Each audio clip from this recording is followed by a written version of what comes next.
मैंने दीक्षा वैराग्य से नहीं ली। मैंने दीक्षा प्रवचन सुनकर के भी नहीं ली,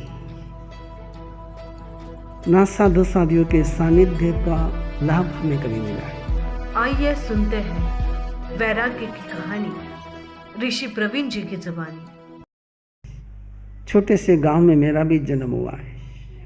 पर्यूषण पर्व हमको पता नहीं होते थे। मेरे पिताजी मेरे मुंह में गुरुदेव शब्द है, मेरे पिता के मुंह में गुरुदेव शब्द ही नहीं था। भगवान। और बचपन में अपने भगवान के संस्मरण वो मुझे सुनाते चले गए। गुरुदेव को मैंने देखा नहीं था, गुरुदेव के मैंने दर्शन नहीं करे थे, लेकिन जब भी मौका मिलता मेरे पिताजी केवल भगवान की चर्चा करते। आचार्य भगवंत, गुरुदेव ये शब्द उनके मुंह में था ही नहीं। ये शब्द तो आपके संसर्ग से मेरे मुंह में आ गया। इतनी प्यार से बात करते, इतनी प्यार से बात करते कि वो बात सुनते सुनते ही भगवान के पास जाने का मन हो गया। क्या होती दीक्षा, आई डोंट नो। क्या 5 महाव्रत होते, क्या 4 गतियां होती, क्या सामयिक, क्या प्रतिक्रमण, क्या थोकड़ा, मुझे कुछ भी पता नहीं। मैं इसलिए अनंत गाथा सुनाते रहता हूं कि मैं अनंत गाथा के कारण से यहां पर आया हूं। वो सामर्थ्य मुझे पता है अनंत गाथा का। वैसे एक मन में तमन्ना, एक आरमान कि भगवान के पास जाना है, दीक्षा लेना मतलब नहीं, पर भगवान के पास जाना है। और गुरुदेव उस समय उत्तरी भारत में थे और मैं महाराष्ट्र के छोटे से कस्बे में। रास्ता पता नहीं, कुछ पता नहीं, लेकिन मन में एक तड़प कि भगवान के पास जाना है। 1 साल के लिए पाथर्डी के बोर्डिंग में पढ़ने के लिए मैं पहुंचा, जो गुरुदेव के द्वारा स्थापित है। और वहाँ तो फिर और जिससे सुनो वो भगवान की चर्चा करें।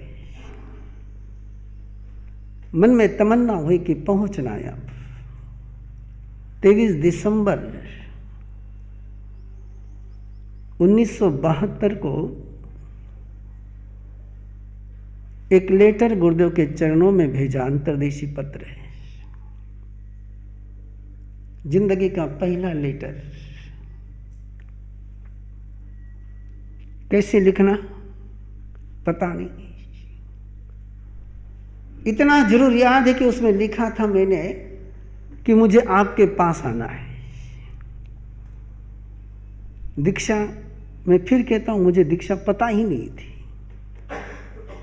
कि साधु साधियों का संपर्क नहीं, कुछ नहीं। बस पिताजी के मुंह से गुरुदेव भगवान की कहानी सुनी और भगवान के पास जाना।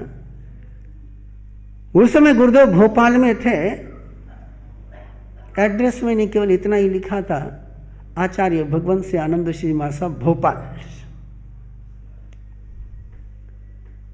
एड्रेस किसको पूछने जाओ, पता नहीं डाक डिपार्टमेंट की क्या कृपा मेरे पर बरसी। उस जमाने की बात कर रहा हूं, चौथे दिन पत्र का उत्तर आया है। मैं रोज जाकर देखता कि पत्र का उत्तर आया कि नहीं आया है, कि नहीं आया है। और मैं डाक खाने में गया था और इधर पत्र लेकर के, किसी को पत्र स्कूल में आया था तो बोर्डिंग में वो लग गया था। तो बच्चे बोर्डिंग के आपको पता है, मेरे आने के पहले पत्र उत्तर का पोस्टमार्टम हो चुका था। जैसे मैं आ रहा था तो बोले, तुझे गुरुदेव का पत्र आए, तू गुरुदेव के पास, भगवान के पास जाएगा, तो भगवान के पास जाएगा। और तब तक पंडित जी बद्रीनारायण शुक्ल के भतीजे वहां पर पहुंचे, मुझे खोजते खोजते। कौन है? प्रकाश। कि गुरुदेव ने पत्र पंडित जी को भी लिखा था कि कौन बच्चा है उसको देखो। और वो मुझे लेकर पंडित जी के पास गए।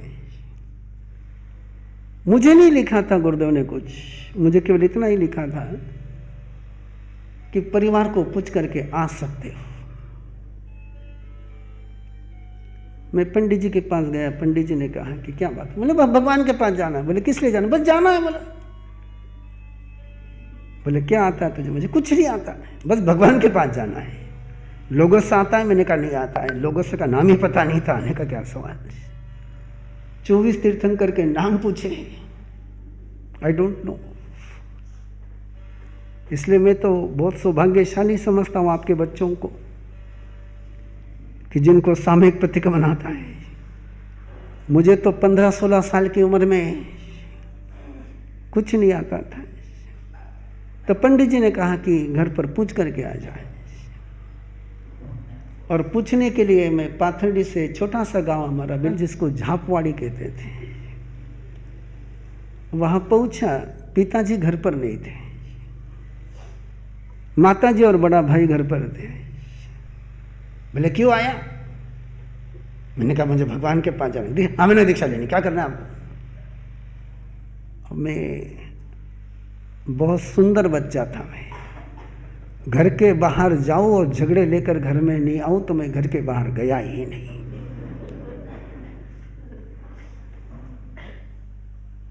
बोले यहां इतने उद्योग करे, वहां जाकर क्या करेगा? कोई दीक्षा शिक्षा नहीं, कोई भगवान के पास जाना नहीं। बोले, और बड़े भैया ने लगाए जोर से थप्पड़, सिट्टी पिट्टी घूम, लौटने लगा छोटा सा मुंह लेकर के। माँ ने मना कर दी, बड़े भाई ने मना कर दी, और गुरुदेव ने लिखा था कि परिवार को पूछ करके आ जाना है। रास्ते में पिताजी सामने से आ रहे थे। पिताजी का स्वभाव बहुत गर्म था। मैंने कहा वहां तो एक थप्पड़ मिली, यहां पता नहीं क्या हो जाएगा। गुरुदेव, पिताजी ने पूछा, बोले कैसे, अभी कैसे आया? मैंने कुछ नहीं बोला है। केवल गुरुदेव का जो जवाब आया था वो पत्र पिताजी के हाथ में रखा। पिताजी ने पत्र पढ़ा, मुझे एक शब्द नहीं पूछा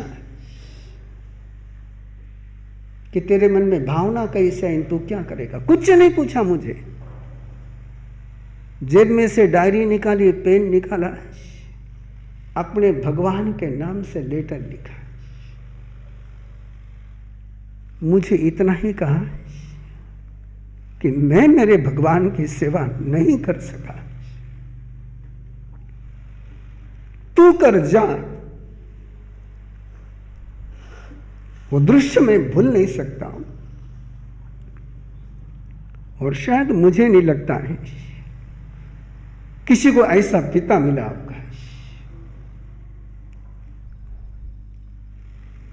मेरे पर विश्वास नहीं था, मैं विश्वास लायक था भी नहीं, अपने भगवान पर विश्वास था। वहां से चल करके पाथरडी आया, पिताजी का पत्र पंडित जी को बताया, और पंडित जी ने टिकट बुक कर दिया। 12 जनवरी को हम पाथरडी से रवाना हुए। 13-14 जनवरी को हम भोपाल के पास मिसरूद पहुंचे। पहली बार जिंदगी में गुरुदेव भगवान के दर्शन करें। वो विहार कर रहे थे, और उसके बाद स्थान पर पहुंच करके उनके सामने बैठ करके कभी बड़प्पन का प्रेशर आता ही नहीं था। आराम से बातचीत चलती रही। मेरी उम्र उस समय 16 साल की थी। बैठे, वो दृश्य आज भी, मिसरोद का छोटा सा कमरा, गुरुदेव छोटे से, इससे भी छोटा पट्टा था, नीचे पट्टा उससे भी छोटा पट्टा था, उस पर विराजे। इधर भगत जी महाराज साहब, इधर रतनमणि जी महाराज साहब, इधर तारा ऋषि जी, कुंदन ऋषि महाराज साहब विराजे। नाम नहीं जानता था मैं, आज जानता हूँ नाम तो। और सब बड़ी उत्सुकता से सुन रहे थे। गुरुदेव ने पूछा तेरी उम्र? मैंने कहा 16 साल की। और पहला वो वाक्य गुरुदेव का याद रह गया है, कि 10 साल की उम्र में मेरे दादा गुरु की दीक्षा हुई, 13 साल की उम्र में मेरी दीक्षा हुई, तेरी 16 साल की उम्र में हो जाए। गुरु के वचन।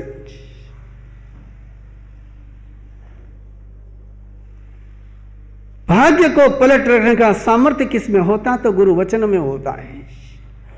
तुम भाग्य की चर्चा करते हो, मैं कभी पुरुषार्थ की बात करता हूं, लेकिन प्रवीण ऋषि के जिंदगी को पूछोगे तो प्रवीण ऋषि के जिंदगी में केवल गुरु कृपा ही है, ना भाग्य है ना पुरुषार्थ है।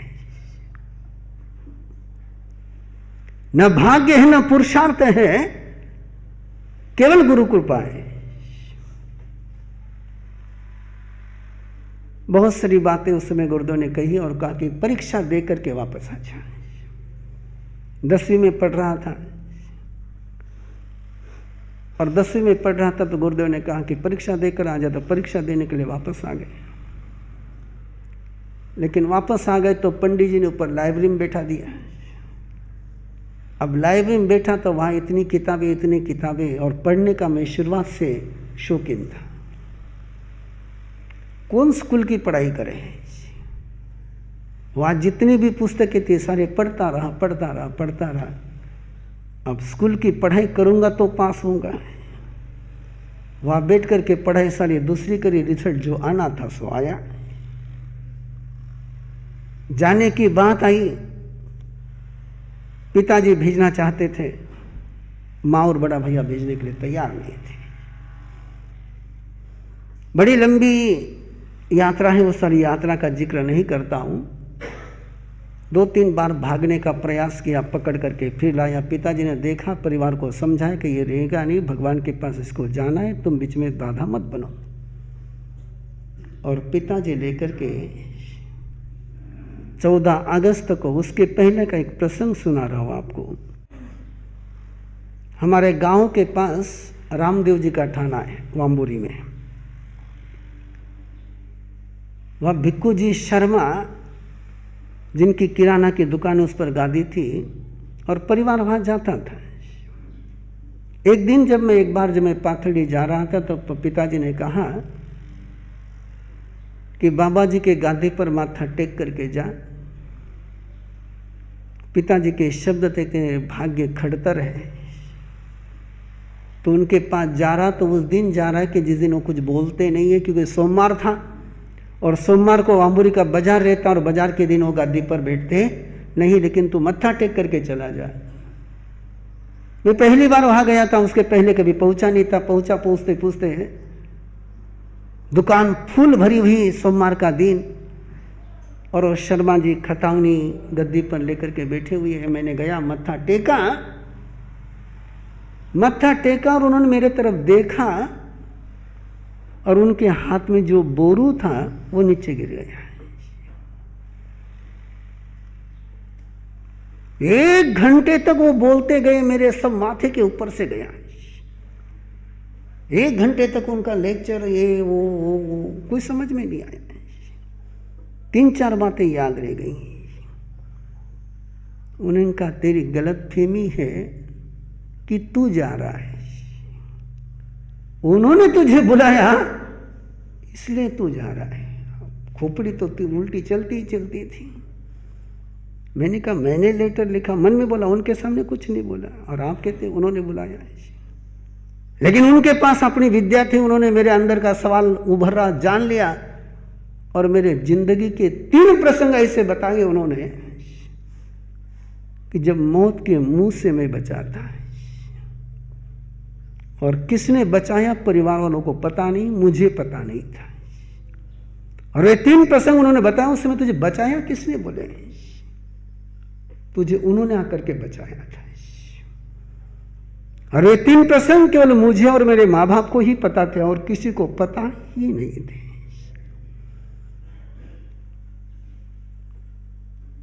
उन्होंने एक बात कही थी, बोले, तेरा सौभाग्य है कि तुझे गुरुदेव ने बुलाया है। गुरु के सामने कभी जुबान मत चलाना, बाकी कुछ नहीं कहा मुझे। उसके बाद 14 अगस्त को लेकर के पिताजी घर से चले। 16 अगस्त को हम नागपुर पहुंचे।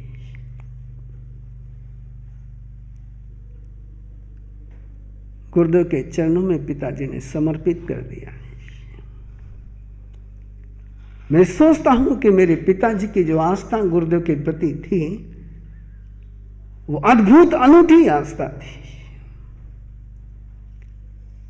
मैं फिर एक बार दोहरा रहा हूं, मेरी दीक्षा लेने की योग्यता, मेरा सारा नेचर नहीं था, लेकिन उनका विश्वास था भगवान पर। उसके बाद माताजी दर्शन के लिए आए। गुरुदेव ने माताजी को कहा कि इसको आज्ञा दे दो। माताजी ने कहा, महाराज साहब ये तुम्हारी पात्रियां तोड़ देगा। था वो ऐसा ही था। मैं, गुरुदेव ने मुझे कुछ नहीं पूछा, बंधु एक शब्द नहीं पूछा। माताजी को कहा, मेरी पात्र ये नहीं तोड़ेगा, तुम आज्ञा दे दो। और भगवान के सामने तो किसी की कुछ, और मां ने आज्ञा दे दी। 16 अगस्त को मैं पहुंचा हूं और 24 मार्च को दीक्षा हुई है। सबसे कम मेरा वैराग्य अवस्था रही है।